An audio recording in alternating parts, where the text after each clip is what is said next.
Yun no, mapagpalang araw po. Alam niyo po ba kung anong simbahan ito? Ito ang National Shrine of Our Lady of La Salette ng Bigados, Silang, Cavite. Alam niyo po ba noong November 1941 may tatlong pare na pupunta sana ng Burma ngunit hindi natuloy dahil noong December 8 ay binomba ang Pearl Harbor.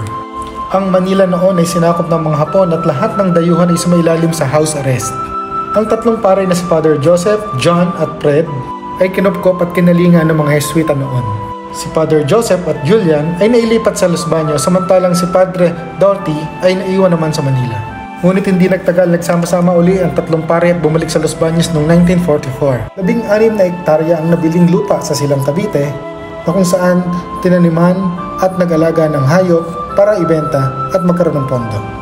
Pinasanayaan ang simbahan noong September 19, 1968 at kalaunan noong September 19, 1977 ito ay nabless na bilang isang simbahan. At alam niyo rin po ba noong September 19, 1946 isang magandang babae ang bumaba mula sa langit. Siya ang ating Blessed Mother at siya ay nagpakita sa dalawang bata na nagpapastol ng baka noon. Muli, ito ang National Shrine of Our Lady of La Salette ng Silang, Cavite. God bless po!